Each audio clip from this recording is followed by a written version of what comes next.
Adventist World Radio. Ilay feon'ny fanantenana.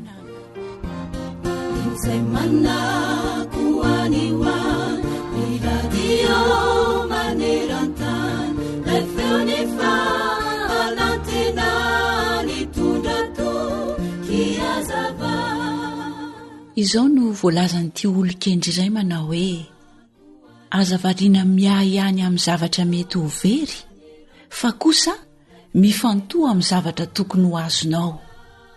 Moa tsy marina tokoa ve izany voalaza izany? Raha toa ka afantoka ao amin'ny lafiny ratsy ny eritreritrao dia tsy ahazo izay tena tsara ianao. Raha variana mieritreritra sy miahy halavany amin'ny zavatra mety ho very na amin'ny olana izay mety hitranga ianao nefa tsy mbola mitranga akory izany, ny vokatr'izay na izay tokony ho azonao aza dia lasa tsy azonao intsony. Ary raha toa ka tokony ho nahazo betsaka aza ianao dia mety ho be lavitra noho izay tokony ho azonao sy izay no eritreretinao no ho very. Noho izany ary oka izay lafy tsarany amin'izay zava-mitranga mandrakariva no banjinina sy eritreretina.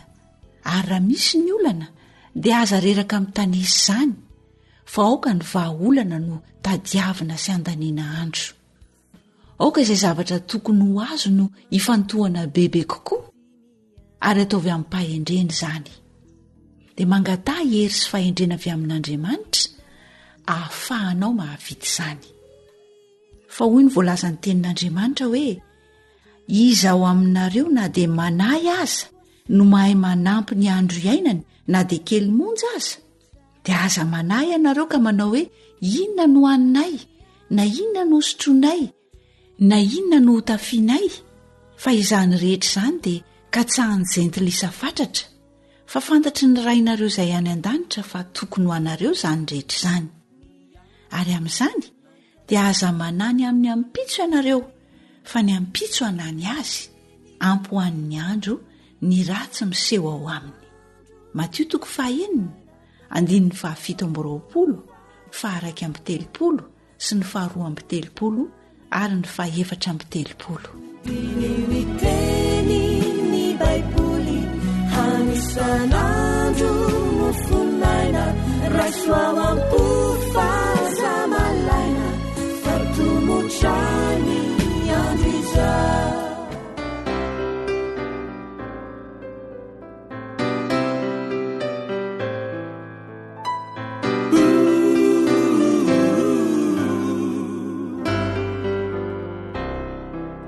Zay nataonao rehetra fantatro fa mahaso fitiavan-tsy voafetra eny atramy ny taloha. Ray fitiavanna ianao mihijery atrany sy miay ny fiainako.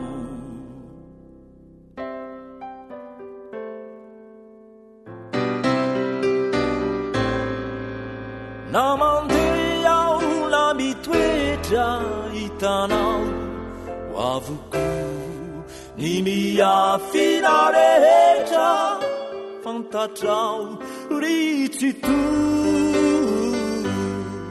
ny fiainako tontolo eo ampelatananao.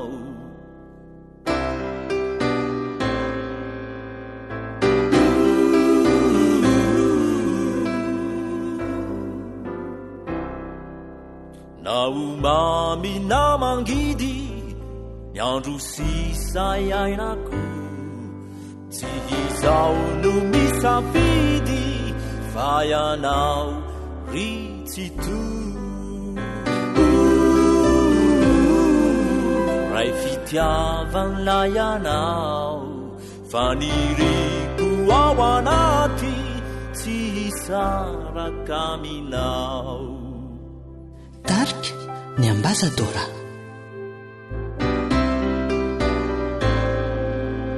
Na mandeha aho la mitoetra hitanao ho avoko ny miafina rehetra fantatrao ritsito ny fiainako tontolo eo ampelatananao na mandeha aho na mitoetra hitanao avoko ny miafina rehetra fantatrao ritsito ny fiainako tontolo eo ampelatananao ray fitiavan'lay anao ny fiainako tontolo eo ampelatananao eo ampelatananao zay lay onjany fanantenana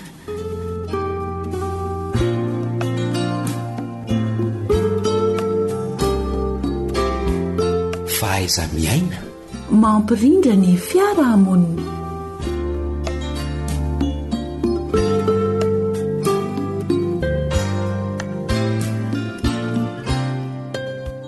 mbola fifaliana mandrakariva no iaonana aminao anolorana ny arabo mbapiraritsoa ary dia sitraka tokoa zao fiainonao ny onjapeo zao ny namanao lantoary misajoely no mitafa aminao ary ny namana naridina kosa no eo amin'ny lafiny teknika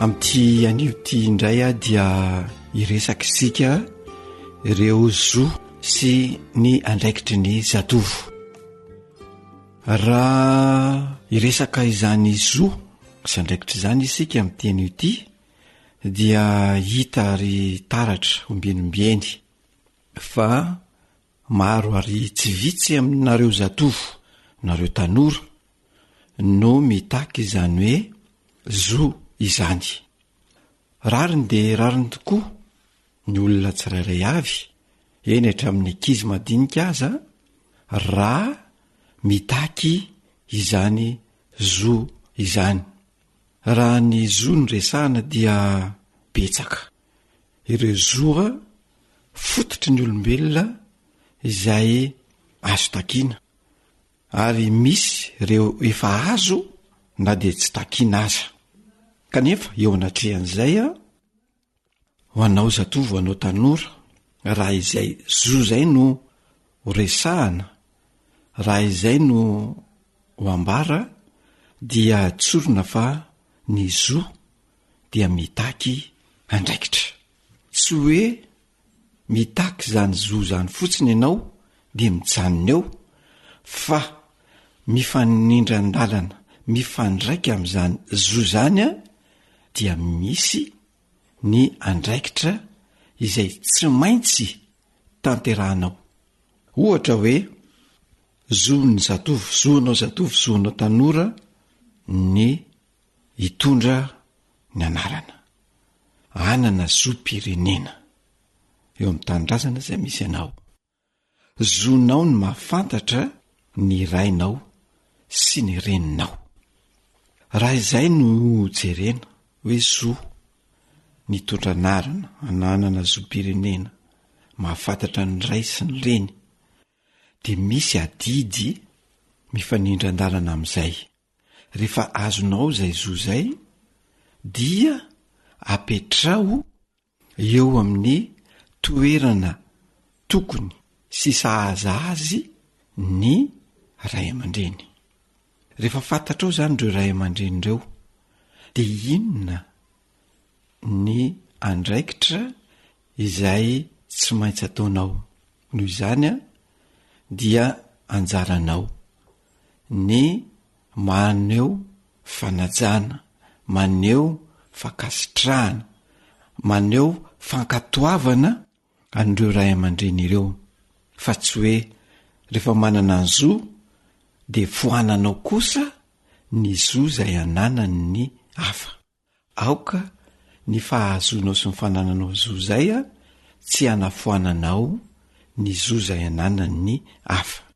Ka rehefa mitondra ny anaranao ianao, manana ny zom-pirenenao, dia anjaranao ny mitandro tahaka ny anak'Andriamaso izany zonao zany. Rehefa mitondra ny anaranao ianao dia aoka ilay anarana tsara, anarana izay fanehoanao ny tsara any aminao no ahafantaran'ny olona anao, mba tsy ny olona no ampitondra ny anaranao ho anao amin'ny toetra sy ny fitondrantena izay asehonao. Eo ihany koa ny zo tsy ho afaka vahana eo amin'ny fiodirana, tsy afaka vahana eo amin'ny malahy na ny mahavavy, tsy afaka vahana eo amin'ny fiaviana na firian-kevitra na ny taona, tsy afaka vahana eo amin'ny fahasembanana, eo amin'ny finoana sy ny fomba amam-panao sy ny sisa sy ny sisa. Zany hoe rehefa azonao izay zo tsy ho afaka vahana izay, dia misy andraikitra takina aminao koa mba tsy hanavakavaka ny hafa, fa hanaja ny hafa eo amin'ny fiodirana, hanaja ny hafa eo amin'ny malahy sy ny mahavavy, hanaja ny hafa eo amin'ny fiaviana, eo amin'ny firian-kevitra, hanaja ny hafa eo amin'ny taona, ary indrindrandrindra hanaja ny hafa na dia manana fahasembanana aza iny olona iny. Hanaja ny hafa koa eo amin'ny finoana izay ananany sy ny fomba amam-panaony. Aoka tsy ho tevatevaina ny finoan'ny olona, aoka tsy ho tevatevaina sy aratsiana na atao tsinotsinona ny fomba amam-panao ny olona anankiray, fa sotoavina amin'iny, tian'iny, ankasitrahany ary lalainy. Koa anjaranao zatovo, anjaranao tanora zany ny maneo izay fankasitrahana tsy manavakavaka izay rehefa omenanao ny zo tsy afaka vahana. Ny tiana tenenina ihany koa dia eo amin'ny olona izay manana fahasembanana. Misy indraindray amin'sika zatovo, aminareo zatovo tanora, satria ianao tsy sembana dia misy olona manana fahasembanana, dia afaka vahanao, iomezanao, aratsianao, esonao. Tsy mety ary tsy tsara izany. Fa rehefa tsy no avahana ianao teo amin'ny fiarahamonina, dia aoka tsy hanavaka, tsy hanaratsy, tsy haneso an'ireny olona manana fahasembanana ireny. Fa apetrao amin'ny toerana maha olombelona azy izy, manana zo iaina tahaka ny olona rehetra reny olona ireny, manana zo tsy ho avahana fa isitraka izany zo amin'ny maha olombelona azy izany reny olona ireny. Engane ary nonay fa tanora mahafantatra ny tokony atao, tanora zatovo mahalala ny andraikitra mifanindran-dalana amin'ny zo izay nomenanao ianao, ka dia irindra mandrakariva ny fiarahamonina miainga vao tokantrano ary eny no manodidina rehetra.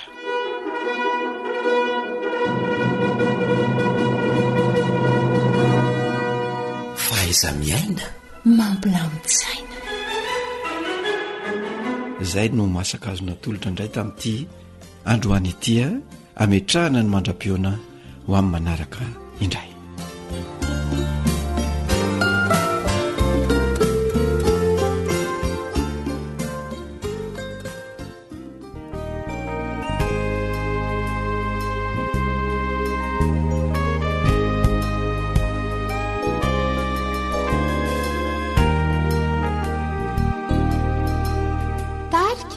Feo mahery.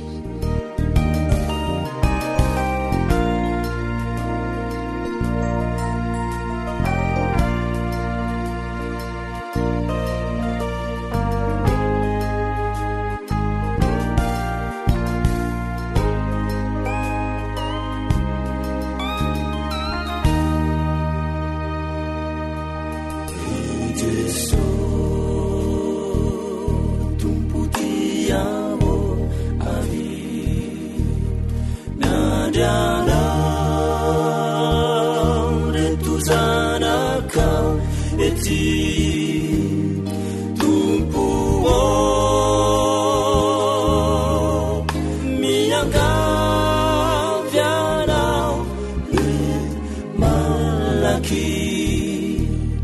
maraky ovonjeo zahay fa miandranao ity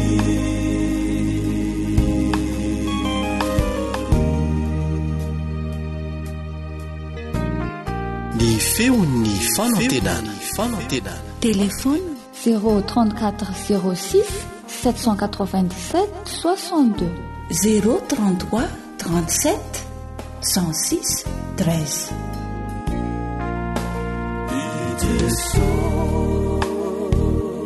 tumpotiamo ari miandanao izahay kama laki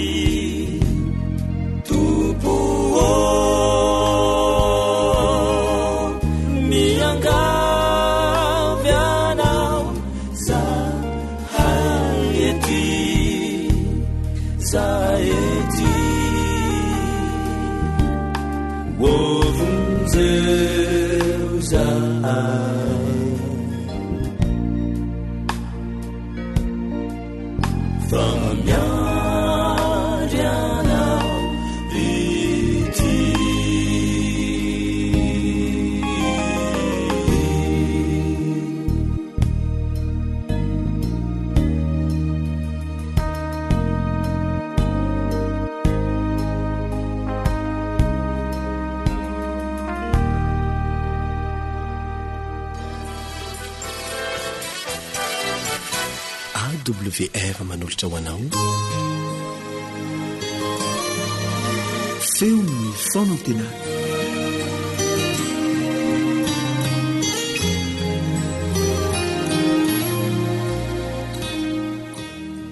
falitafaona aminao indray androany ao anatin'ity fandarana ity ny namanao Stéphane Razafiany no mbola miresaka sy mitafa aminao ao anatin'izany fandaharana izany. Ny lohateny izay hojerentsika androany dia ny hoe maniry ny ho sakaizanao Jesosy. Efa mialohan'izay dia hanondrika ny lohantsika isika.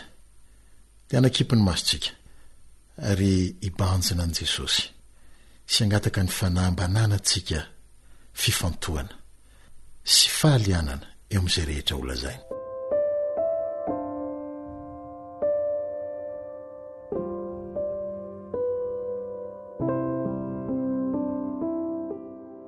Ray tsara sy masina indrindran-danitra amin'ny fanetretena no iantsonay ny anaranao indray ankehitriny amin'ny alalan'i Jesosy Kristy zanakao izay nataonao ho fahamarinanay sy solovavanay ao anatrehanao.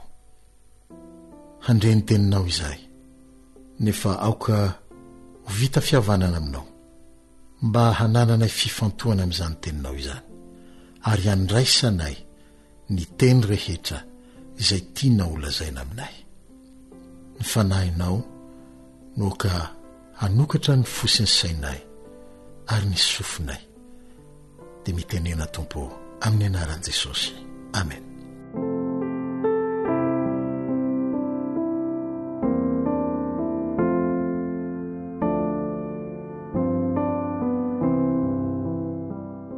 Ao amin'ny Baiboly ao dia misy olona roa izay iarahany rehetra manaiky fa anisan'ireo antsoina hoe ngezalahy ny finoana. Tsy izay izany fa i Abrahama sy i Mosesy.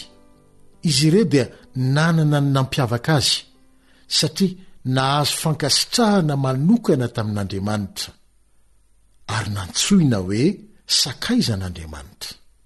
Ao amin'ny Genesisy 3:30 Mosesy dia voalaza fa niresaka tamin'Andriamanitra tahakany amin'ny sakaizany. Ary ao amin'ny Jakoba 2:20 i Abrahama kosa dia natao hoe sakaizan'Andriamanitra satria nino izay rehetra nolazain'Andriamanitra izy. Fahasoavana sy tompontsoa ary voninahitra lehibe tokoa izany hoe sakaizan'Andriamanitra izany. ao amin'ny jaona toko fa10 anefa 14 ka nitapany faharoa dia lazainy Jesosy hoe efa nataoko hoe sakaiza ianareo satria izay rehetra reko tamin'ny raiko no nambarako taminareo. Asika vatanako hoe efa nataoko hoe sakaizako ianao satria izay rehetra reko tamin'ny raiko izy no nambarako taminao. Efa noresahintsika tany aloha fa tonga olombelona manana nofo amandra Jesosy mba hanambara amintsika ny toetra n'Andriamanitra sy izay mahaizy an'Andriamanitra rehetra. Hoy izy mantsy amin'ny Jaona 4:7 raha namaly ny fanontanian'ny Filipo dia izy hoe izay nahita dia nahita ny ray. Ny olona rehetra no anaovana izany fanambarana izany ary isan'izany koa ianao. Izany hoe anisan'ireo izay nataon'i Jesosy hoe sakaiza izany ianao. Ary anambarana izany teny izany hoe izay rehetra mahita dia mahita ny raiko. Ary ny tsiambaratelo rehetra raisiko tamin'ny ray dia nambarako taminao koa. Aza mihevitra hoe mpanota toavy dia mba ho sakaizan'Andriamanitra. Natao an'ny olona masimasina ihany izany. Natao an'ny pastora, natao an'ny olona, natao an'ny mpitondra fivavahana. Tsy hitovy amin'ny Abrahama na i Mosesy mihitsy koa aho e. Tsia.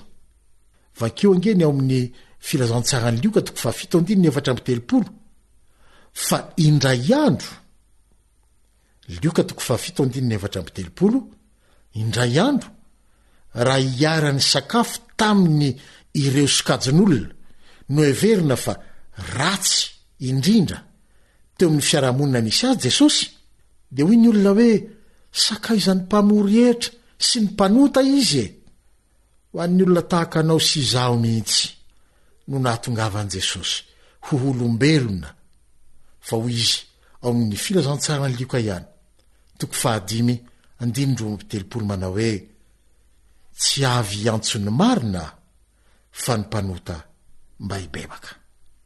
Ary tahaka ny nataony tamin'ny Mosesy dia te hiresaka aminao toy ny amin'ny sakaiza koa izy mba hizara aminao ny tsiambaratelo hiarahany manana amin'Andriamanitra ray. Te hizara aminao ny sitrapony rehetra sy ny fikasany mombanao izy tahaka izay nataony tamin'ny Abrahama koa. Mamela ilaza aminao ampanitretena izao fanandramana izao. Nisy fotoana izay nanomezan'Andriamanitra asy fanandramana hanana namana ambony teo amin'ny fitondram-panjakana. Noho izany dia afaka niantso azy sy niresaka tamin'ny fotoana izay nilana izany aho. Misy vaovao mahakasika ny asa ohatra izay niendreketan'ny tena no fantatra fa mialohan'ny olona rehetra dia fa hampafantariny ny tena izany raha misy ilana izany.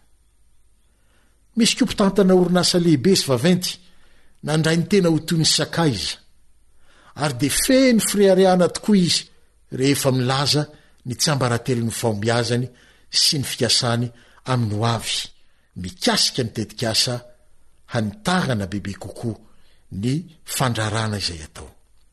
Miara-manaiky amiko ianao fa tombony lehibe tsy nitovizako tamin'ny mpiara-miasa hafa izany. Zava-dehibe tokoa ny nananana ireny sakaiza mitana toerana ambony eo amin'ny fiarahamonina ireny fa nahafantarana zavatra maro sy nanamora raha teo ny fanatanterahana ny asa manandraikitra izay nankinin'Andriamanitra tamin'ny tena. Saingy tsy azo oarina velively amin'ny hoe sakaizan'Andriamanitra izany. Anisan'ny fotoana tsy ho adonoko eo amin'ny fiainako mihitsy ny nahafantarako voalohany sy ny nilazany Jesosy tamiko fa ny raisiny ho isan'ny sakaizany aho. Dia izy izay tompon'ny fahefana rehetra na any an-danitra na ety an-tany araka izay voalazany rahateo ao amin'ny Matio 5:20. Izy no manaiky andray avo afetra sy malemy ho sakaizany. Izy izay Andriamanitra manjaka amin'izao rehetra izao no manome ahalalana iresaka amin'ny fotoana rehetra ilako izany iresaka aminy dia ampitoviny amin'ny misesy Abrahama izany aho fa ankoatra izany dia nanampy sy nanolo-tsaina tamin'izay rehetra natao izy ary tamin'ireo zavatsarotra niseho teo amin'ny nosahanina dia Jesosy nanome ny vahaolana tsara indrindra zava mahagaga loatra izany ry mpianinamana tsy ho arery no nilazany Jesosy manao hoe efa nataoko sakaiza ianao nda ho anao tahaka ny Abrahama koa hino izay rehetra lazainy amintsika dia ho everiny iray ho marina koa ianao tahaka ny Abrahama izany hoe raha mahatoky sy manaraka izay rehetra lazainy ianao dia everin'Andriamanitra ho toy ny olo marina eo anatrehina na dia voafetra sy malemy ihany aza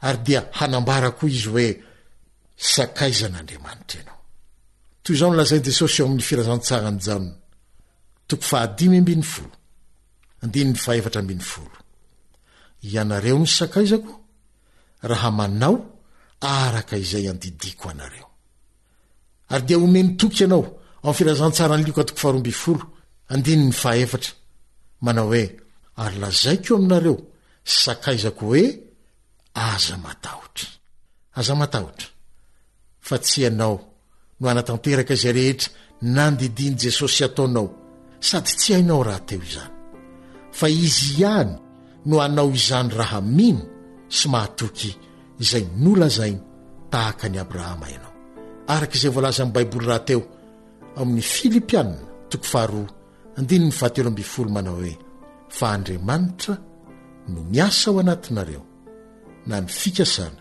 na ny fanaovana hahatanteraka ny sitrapony matoky aza matahotra fa izy no anatanteraka ao anatinao sy amin'ny fiainanao izay rehetra mifanaraka amin'ny sitrapony manasanao eto mpamarana mba hamerimberina izay voalaza farany teo dia manome fotoananao indray ho amin'ny manaraka mandra-pionary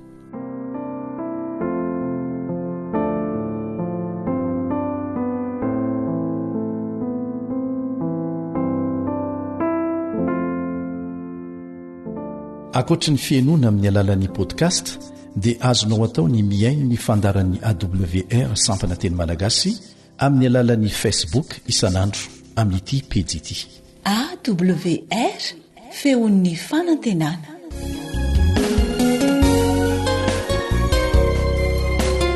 tarika Ariela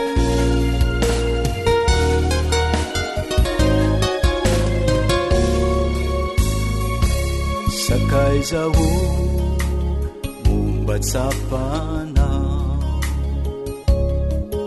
ilay famonjeny izay natolony mba ho fanavotany izao tontolo izao izay efa very miainy mihitsino natolony teo ankazo fijaliana teo ny rany ny tete tambony ny azo mba ho fanadiovana satria tiany lotsiana tena tolony ny ainy hoana fomba raisore rasitraka savelanao verimaina ve ny rany sakaizao momba tsinjona Jesosy niaritra irery tambony niazo fijaliana teo mba ho famonjenana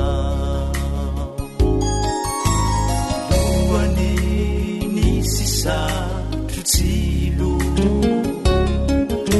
ny vatany fenoratrako ireny retrire ny aretany avoko satria tiany lotriana satria tiany lotriana tena tolony ny ainy hoana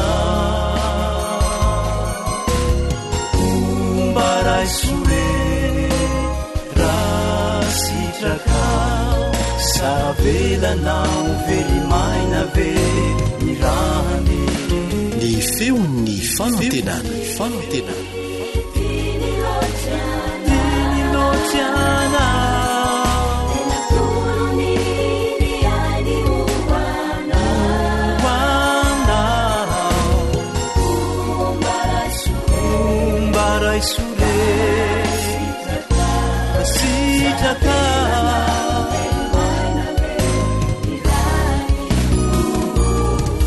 savelanao verimaina ve ny rany savelanao verimaina ve ny rany lay feony fanantenana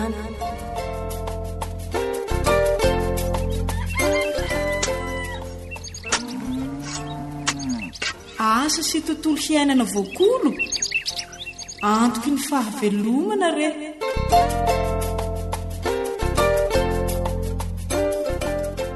ny feon'ny fanantenana dia faly manasa antsika rehetra hanaraka ny toy ny fandaharana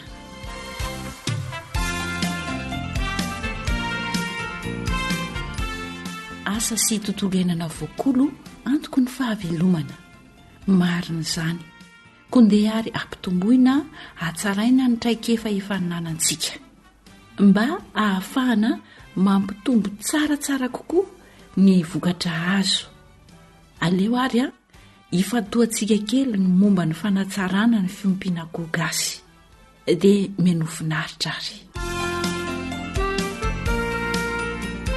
atsarao e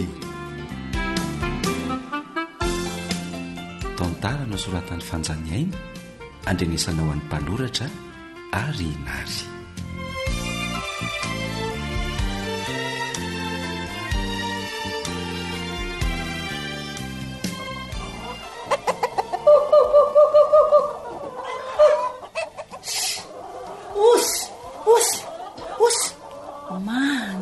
mandehany reto akoreto fa tsy mahalala voko mihitsy hatrany sakafona kokely avy dia ifandrombahana daholo fa maninony reto akory marta no ampifandritahana ohatran'izao a ka ny lehibe tsy mahalala ono mono ny kely lavatongotra dia mandreraka ohatr'izao foanako ka maninona rahasarahana toerana ny fatsy avely etiakala manjalasala amin'izao e etenao miady amin'ny akoho dia ohatr'izao foana ve isan'andro tsy ho raharaha be rehefa mitombo isa sy melehibe reo akory eo e hosahirana ianao ry marta nanona tongavako aza tsy tsikaritra ao akory atra azafady rely Gaston manahoana ianao andao androso any an-trano ary toy izo aloha ny asanao hoe inona ny anapiako amin'ny marta za angava iny eskosy ianao ve vo tonga dia ho sahiraniko amin'izany ranjoky ny asa ve ho vita fa maka aloha ainy raha ho aloha ty fiompiany tiro bavy dia tena fialam-bolo mihitsy nefa fidiram-bola ihany koa sambatra ianao ragasy tena mba faniriko mihitsy anie no tahaka izany fa mba manao zay afaka ihany amin'ny fampitomboana ny reto akoho gasy reto fa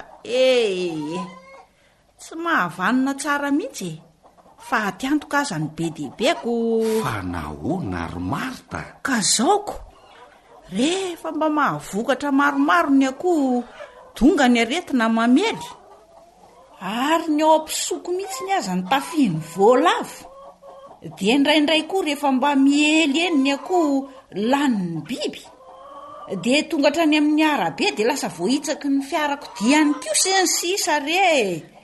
Eto indray zao dia jerery rety izy miady akanina, ny lehibe manjakazaka osy ny kely tsy maharaka kokokokokokoko. Marine dia asa fanao mahazatra fotsiny ka atao Gaston fa tsy hitako hoe lasa atraizaka. Aza mora kivy ambony sala amin'izao ry bavy a. Marina an'izany. Azo atao tsara manatsara n'io fiompiana io mba ahafahana mampitombo ny vokatra. Aza mba manatsafa rery Gaston a. Fiompiana koa gasy ve? Eno a, fiompiana koa gasy no atsaraina mira, fidiram-bola tsara, sakafo azo antoka, fialam-bolo maso. Zay angely ny lazaiko anao teo e. Tohatra ny mba mahavelombolo indray zany filazanao azy zany raha gasy a. Dia ahoana ny fanatsarana an'izany? Voalohany indrindra aloha ry Marta, ny tranona koa no atsaraina. Ohatray, ka tsy voamaika ave ampitombo maso kareny zany ry Gaston a. Marta, ahoana indray? io indray ianao a. Ka ahoana re? Fanatsarana zay no ilaina mba hampitombo ny vokatra ny fiompiana ho tsaratsara kokoa. Dia tsy mety zany ty fisoko kelinay ty. Mila tsaraina ry Marta, mba hisorohana ny fimenomenonanao amin'ty aretina mamoniny koa ny biby fahavalony. Miampy an'izao fahasairananao amin'ny fanomezana sakafona kotamba be zao dia aleo atsarainy e. Eny ka zange tsy hoe kizitina ny amin'izany fa mba mila atorokosy. Dia inona zany no tokony atao voalohany? Rehefa anorina tranona koa dia mila toerana milamina tsara, maina tsara, ary tsaratsara kokoa raha atao ambany hazo maniry izy, iarovana azy amin'ny hafanana be loatra, dia tsy atodika any amin'ny vavarivotra ny tranony. Tonga dia efa tsy mety zany tia nanaova mody ny toeran'ny tranona koa anay tiako. Fanga tranona koa zao ty hitako ty fa tsy tokotany kely ny fefiana dia nasiana hazo mitambatambatra miampy karakara vy kely e. Za indray raha Gaston, ka mba hiarovana ny akoho tsy enjenjeny angeny nanaova mody anio e. So manjary voahitsaky ny fiarako diany indray sy ny Marta. Eny e. Zany rehetra zany no antony anatsarana ny tranona koa e. Mila rovana amin'ny rivotra sy ny orana ary ny masoandro ny biby fiompy. Zany io? Atsaraina ihany koa ny tranony mba hisakanana an'ireo biby mpitondra aretina sy ny fahavalony akoho tsy ho tafiditra ao anatin'io tranona koa io. Ka ny anay na ny saka na ny voalavo, ny alika sy ny kiary tafiditra ao anatin'io tranona koa io daholo. Tsy mahagaga raha maty ny aretina sy laniny voalavo sy ny alika ny akoko no. Izy daholo ve zany ry Marta? Kefa hoe zany ho enao koa. Indraindray aza lasa mienjy ny akoho dia tsy hity. Tsy arako tsony rery Gaston a. Vonjena ny fambolena, vonjena ny raharaha atao tokantrano, mbola vonjena koa ty. Ka zay indrindry. Eny e. Rehefa tsara ny tranony voafefy tsara izy dia tsy sahirana amin'izany tsondriko. Afaka manara-maso tsara ny isan'ny akondriko ary manampy sy manamora ny fanangonana ny zezika akoho ihany koa zany. Dia ny hevitra tsy azo tokoa ny mampy azo raha Gaston a. Alao hivoatra fa azo atao tsara ka izany ko. Rehefa manatsara ny tranona akoho nareo somody dia sarao amin'izay ny trano ho an'ny akoho lehibe sy ny akoho kely voafoika hatramin'ny 3 volana. Ilana amin'izao ady saritako Marta sy ny akoho zao. enao kosa de ono ay sarana toerana mifanalavitra mihitsy ve zany fa ahoany eo akaiky ny tranon'akoho lehibe ihany no asiana ny tranon'akoho kelika ka tsy ho bebe ihany vera gasy ny masokarenan'izany tsy makasarotra tsika ry marta fa ahoany zay fitaovana misy eo atoerana ihany no ezahana ampiasainy ohatra hoe rindrina vita amin'ny tany mafy no atao fa tsy hoe iandro brika akory de lalorina tsara amin'iny fotsiny ny aty sy ivelan'le tranon'akoho tena marina tokoa zany de tafona amin'inona zany le trano aloha rehefa vita atao tafo bozaka ohatra na zay zava-maniry hafa mety atao tafo de fa mety fa kosa fefena mikarakara vy ninona ny tranon'akoho ka na zay fitaovana azo anolonany zany rehefa tsy manana karakara vy zany amefena an'le toeram-piompiana de azo atao zavatra hafa zay indrindra tena azoko amin'izay rera gasy ary tena ilaina mihitsy ho fefy io satria amin'izay tsy mandeha lavitra tsony ny akoho zay indrindra mba manana ny tokotaniny koa izy amin'izay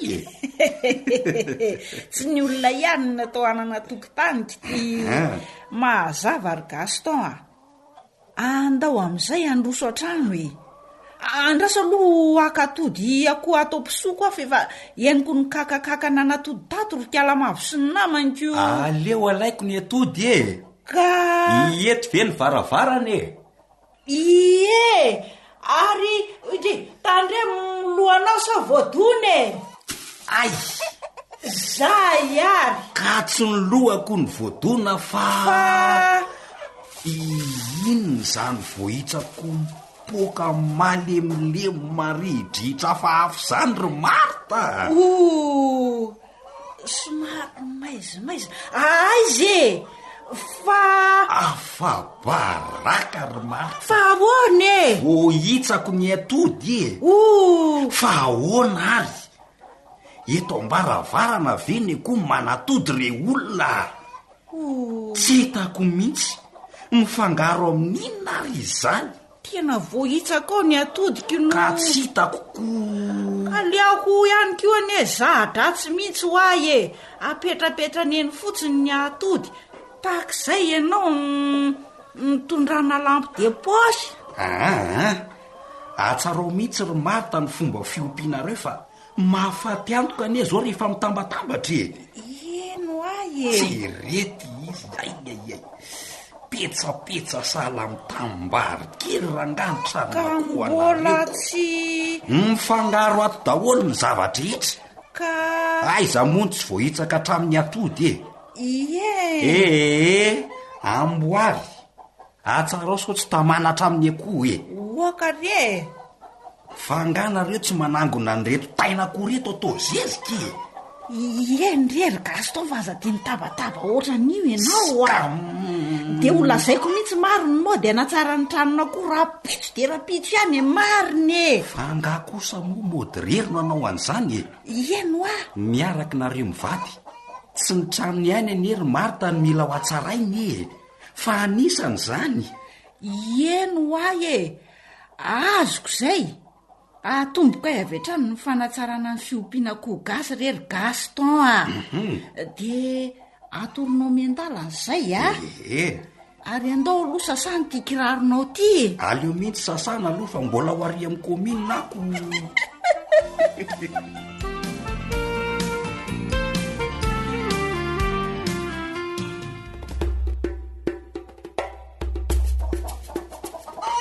ry mpianakavy atsarao ny fiompiana-koho gasy ampitombo ny vokatra azo atsarao ny fiompiana-koho gasy anatsarana ny fidiram-bolanao atsarao ny fiompiana-koho gasy ampitombo ny sakafon'ny ankonanao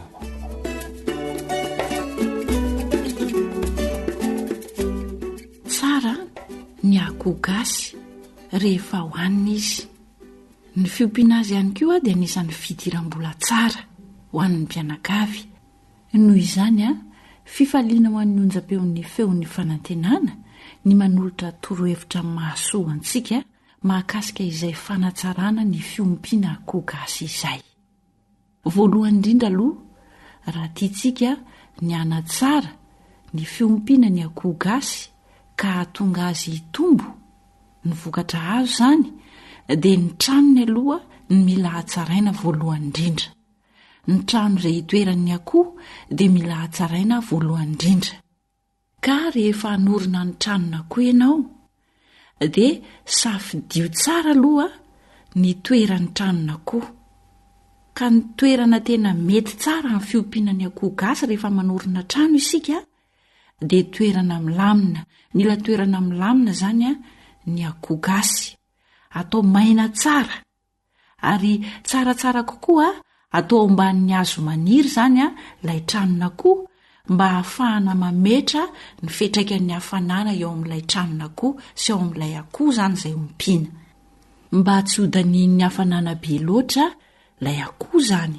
Indrindra moa fa ho antsika any amin'ny tany mafana toy ny any amin'ny faritry mena be iny dia tsara mihitsy ny fametrahana ny tranon'akoho eo ambanin'ny hazo mba hisian'ny alokaloka. Ankoatr'izay ihany koa dia tsy atao mitodika any amin'ny vavarivotra be ny tranon'akoho. Ireo zany no fepetra ilaina arahantsika raha norina ny tranon'akoho isika. Raha vao mieritreritra fiompiana akoho gasy isika ka tiantsika ny anatsara ny vokatra azo rehefa manorina ny tranony isika zany dia avy hatrany dia efa mieritreritra hoe mila arovana zany ilay biby fiompy, arovana amin'ny rivotra, arovana amin'ny orana ary arovana amin'ny masoandro. Ankoatr'izay ihany koa rehefa manamboatra ny tranon'akoho isika, hatsaraina zany ny tranon'akoho efa misy dia atao zany izay fomba hanakanana mba tsy ho tafiditra ao anatin'ilay tranon'akoho zany reny biby fahavalon'ny akoho reny, satria misy biby fahavalon'ny akoho sy mpitondra aretina. Ny voalavo ohatra raha tafiditra ao anatin'ny tranon'akoho dia ripaka ao ny akoho. Misy ihany koa ireo karazam-biby izay mitondra aretina ho an'ny akoho dia atao avy hatrany zany ny fisorohana, atao tsara ny tranon'akoho mba tsy hahafahan'ireny biby ireny ho tafiditra ao anatin'ny tranon'akoho. Dia ezahana ihany koa ampidinina ny fahatiantoka eo amin'ny akoho latsaky ny 3 volana, satria ao anatin'ireo zany ny fotoana tena mety hahafahatiantoka ny mpiompy akoho mihitsy. Dia aloha arahana tsara ireo fepetra amin'ny fiompiana akoho gasy, izany hoe manatsara ny fiompiana ny akoho gasy. Rehefa manao trano ianao dia tsara mihitsy ny anaovana azy tsara mba hahafahanao manara-maso ny isan'ny akoho, satria indraindray mety ho tafavoaka ny ivelany akoho, tsy hitanao hoe firy ny isany. Dia mahatsara ny fiompiana akoho gasy ihany koa ny fanaovana ny trano mba hahafahanao manara-maso ny isan'ny akoho izay ompianao, ary indrindra manamora ny asa rehefa mandroaka sy manangona ny zezika ianao mba hahafahana mahazo an'ilay zezika taina koa zany. Dia tena manamora ny asa mihitsy ny fanaovana ny tranon'akoho no hatsaraina.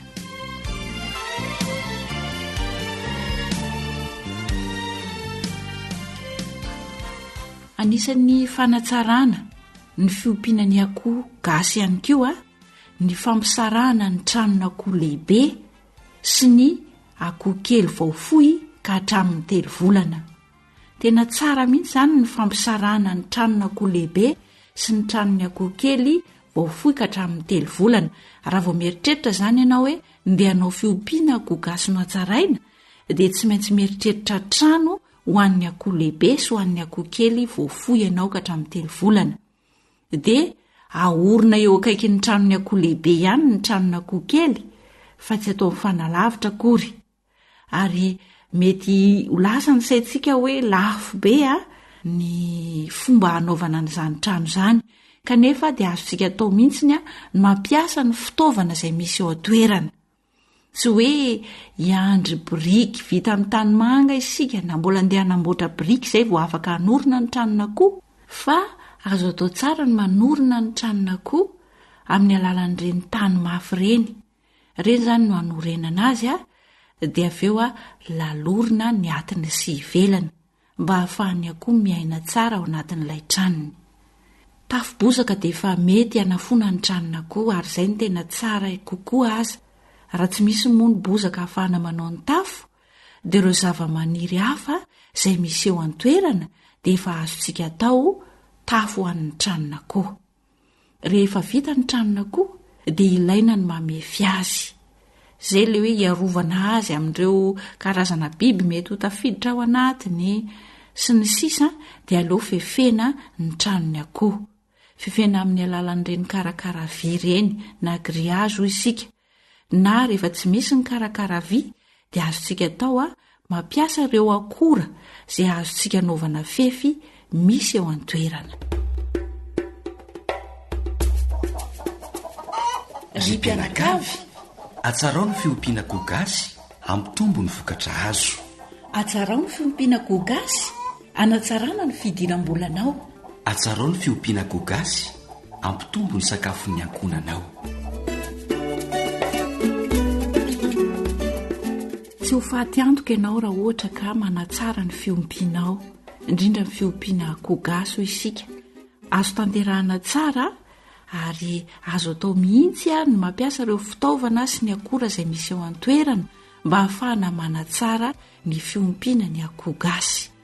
Dia mampirisika anao izahay mba hanao fanandramana. Izay no azona roso antsika teto androany. Ataovy ny fampiarana miaraka amin'ny fanampian'ilay iraintsika izay any an-danitra.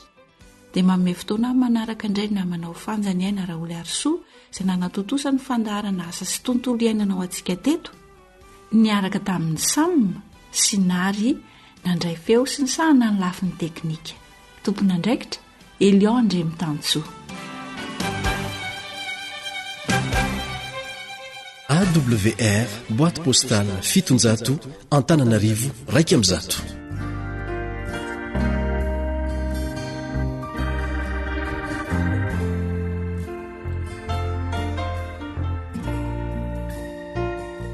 Heritage Singers.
You are listening to Adventist World Radio, the voice of hope.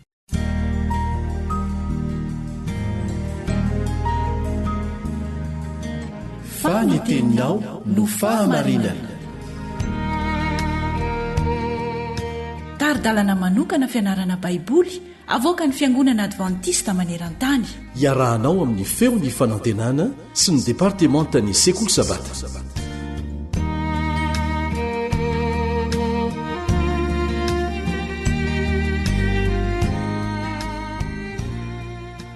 Nitrohetrano ny fianarantsika lesona hafa avy amin'ilay mpampianatra lehibe ao anatin'ny fandalinana ny amin'ny fanabeazana kristianina. Miaraka aminao eto no namanao kalebandretsikivy. Iresaka ny amin'ny fanandraman'i Jakoba tany am-pandosirany sika anio.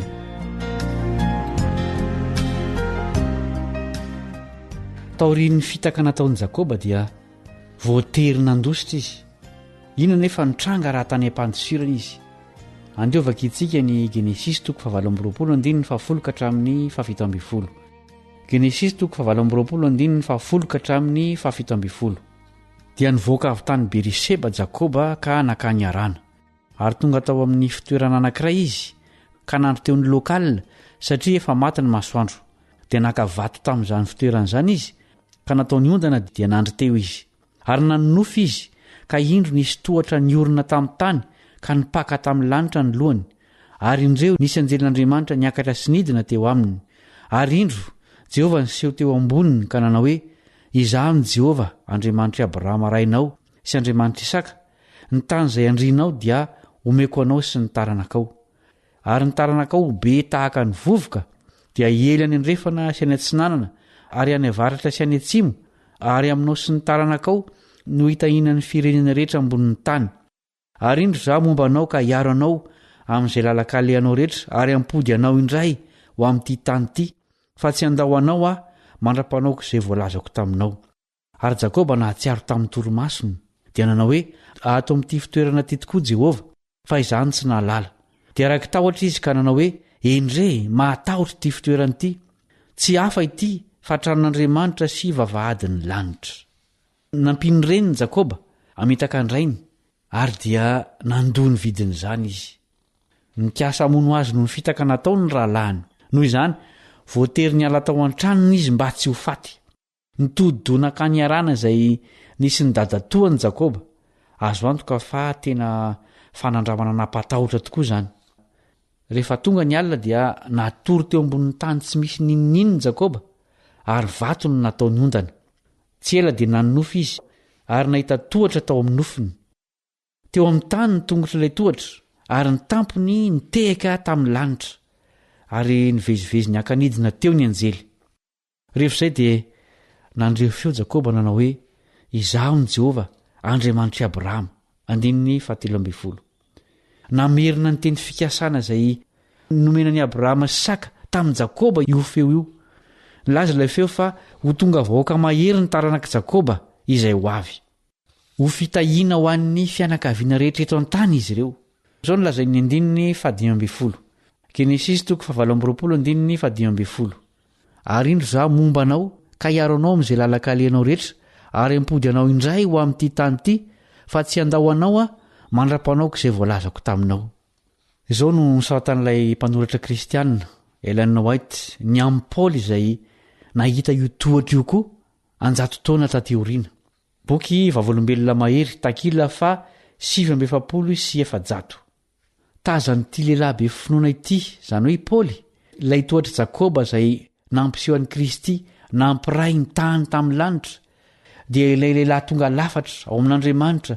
tsy hitafetra nampahery azy ny fahatsiarovan'ny patriarika sy ny mpaminany izay nametraka ny fitokiny teo amin'ilay afaka ampionina sy anohana ny finoany ho azo koa no nanoloran'ny ainy izao nampatahotra sy nahagagan'i Jakoba ny zavanitranga tsy ho adinonao viano io toerana io ary nomeny anarana rehefa izay dia nanao fianianana izy ary nampanantena fa atoken'Andriamanitra mandritra ny fiainany sisa ny lesona sarobidy avy amin'ilay mpampianatra lehibe eto dia izao mitady ny mpanota hatrany Andriamanitra tokony hanana ny toerany lehibe ao amin'ny fanabeazana kristianina izany fahamarinana izany ahoana ny amintsika mpiara-miasa amin'Andriamanitra amin'ny fitadiavana ny very ve sasana triny ny fanohitra amin'izany aoka samy isainany amin'izany sika aty ampamaranana ny fianarana androany niaraka taminao teo ny mpiara-mianatra aminao Kaleba Andretsikivy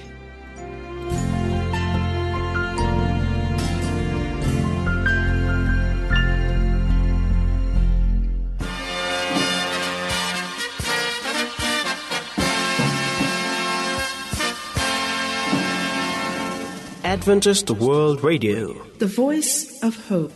Tapitra treto ny fiarahanao tamin'ny radio feon'ny fanantenana na ny AWR. Azonao atao ny mamerina miaino na maka mahimaimpona ny fandaharana narahanao teo amin'ny fotoana rehetra ilanao azy. Raisoaryn'ny adresy ahafahanao manao izany. www.awr.org. Mandrapitafa indray ary.